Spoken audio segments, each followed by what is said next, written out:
Hi all. Today we're going to talk about extractables and leachables.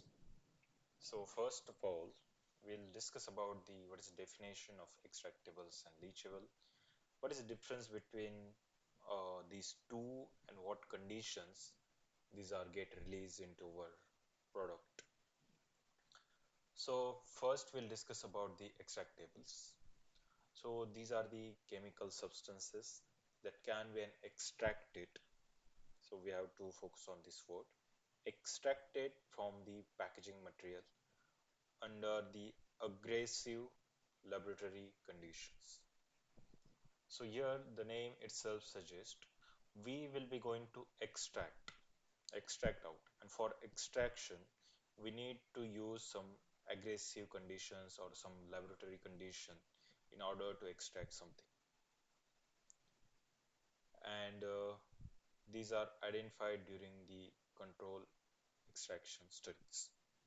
On the other hand, we have leachable, which is a chemical substance that migrate into the drug product.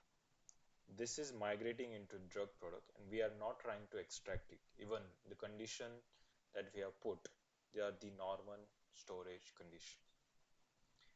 And these are actually present in a final product. So we'll also try to understand the same thing by using the some one image. I'll show you. Here, if you see, here they try to depict the extractables and leachables. So if you see here, these are the release from the container closure system under the control aggressive conditions. So if you like, for example, here they have put the organic solvent. So in organic solvent, these and they try to extract out whatever the component which are present into the you know uh, container closure system material. So for example, it has some trace elements which are present in container material. So what will happen due to this organic solvent? This trace element will going to come into your product. So these they try to show here.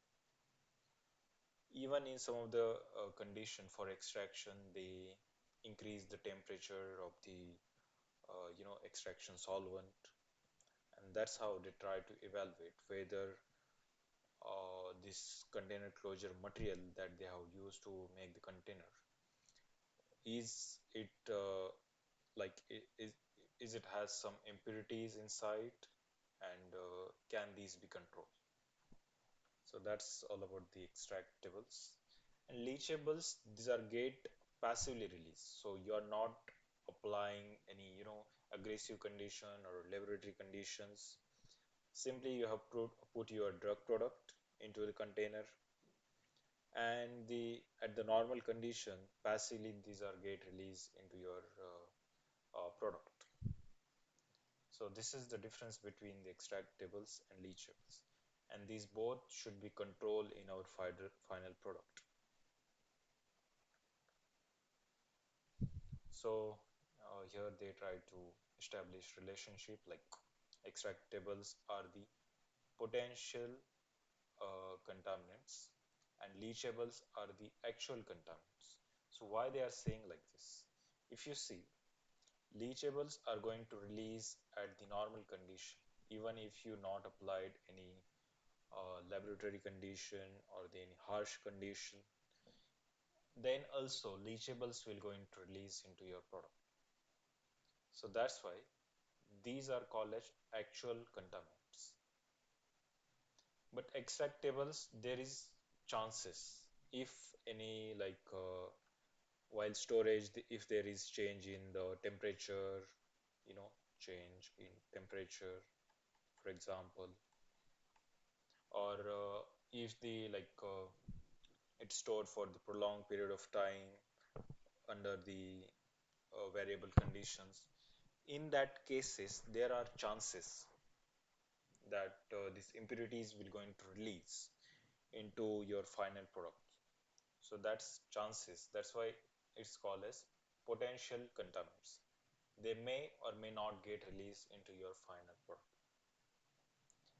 The next one we have sources, like first one obviously will be the primary packaging, because this is in a direct contact with your final product. As it is in direct contact with final product, so the chances of primary packaging to release this extractable leachable into your final product is more. Examples are obviously our vials, bottles, syringes, or stoppers. In secondary packaging, we have labels, inks, or adhesives. And the third source that they have mentioned is the manufacturing components like tubing, filters, then gaskets, even your other manufacturing equipments, meals. These could be also and sources of the extractables or leachables. Moving on to the fourth topic, that is the types of extractables and leachable compounds. Plasticizers, then antioxidant, residual monomers, then we have lubricants, metals, degradation products. So these all could get released into your product. So these are the types. Moving on to the risk factor, obviously the nature of product. If it is in a liquid state, there are high chances of extractables or leachables. Obviously, the liquids have dissolution properties. So, if in your container you are storing liquid product, so the chances of the leaching out or extract out of any trace element or impurities from the container closure material into your final product are more as compared to if you are storing something like solid. If it is solid state, then it won't get as easily released into the your product. So that's why they are saying the nature of drug product will going to uh, uh, determine the risk. If it is liquid, there are high chances of release of extractables, leachables as compared to solid. Then we have duration of contact. If it is for the prolonged time, it will release more leachables, extractables. Then temperature and storage condition. If we store at the higher temperature, then the chances of release obviously will going to get increase in most of cases. Then we have packaging material composition, what kind of material that we are using, then surface area is in contact with the product. More the surface area, the more the chances of release of extractables or leachables. Moving on to the regulatory guidelines. Here we have US FDA guidance on container closure system and International Council for Harmonization ICH Q3. In Q6 we have specification. In Q3 also specifically if we see ICH Q3E is related to the extractables and leachable, and currently it is in a draft format. If you see here, we have the guidance for the extractables and leachables, and draft guidance is available on the website. Then we have extractable study. So obviously purpose is to determine potential leachable compounds. The conditions, if it is extractable studies, then we have to use the aggressive conditions like high temperature, strong solvent like water, alcohol, or hexane, and extended time. In these conditions, our potential leachables will going to be released into our final product or the solvent whichever we are going to use, and that's how we'll be going to determine the what could be the potential leachables or the extractables will going to come into our product. Outcome is list of extractable compounds, and use for the risk assessment. So this kind of risk assessment, what could be the potential leachables to determine that.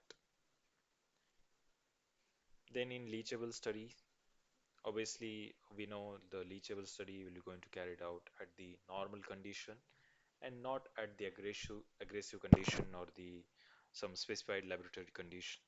The purpose is to identify the compounds that actually migrate into the drug product. The conditions are real time or accelerated in some of the cases. An outcome is the qualification of leachables and safety assessment. Moving on to the analytical techniques, GCMS will be used for the volatile compound, LCMS for the semi non-volatile compound, ICP-MS for the metals, and FTIR for the material identification. Safety assessment, it's for the evaluate the toxicological risk. It's used for the permitted daily exposure and threshold of the toxicological concern. Compare detected levels versus safety limit. What could be the control strategy? The first one, selection of suitable packaging material. We have to use the material which has no chances or lower chances of releasing the impurities or the leachables into our product. Then supplier qualification, we have to check supplier and its material, like what kind of material quality that they are providing. And specification for the leachable, we have to set or we have to follow whatever they are. Then stability studies and routine monitoring if required. Key differences we know the condition for the extractable is aggressive. We create some laboratory condition, either we increase temperature, we increase exposure area or the exposure time to determine these extractables. Leachables will be normal. Nature will for the extractables will be potential because at normal condition these are not getting released. So that's why these are considered as in potential. On the other hand, we have leachable, these are the actual because even at the normal condition these are getting released into our product. So these are the actual and the study stage is the early development stability phase and purpose is for the risk identification for the extractable and risk confirmation is leachable.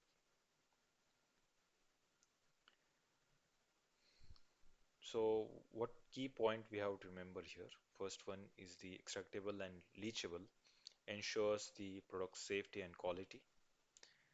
Then it's critical for the injectable and inhalation biologics. Extractable are guide leachable studies and require the risk-based approach and analytical control. So this is all about the extractable and leachable for this session. Thank you.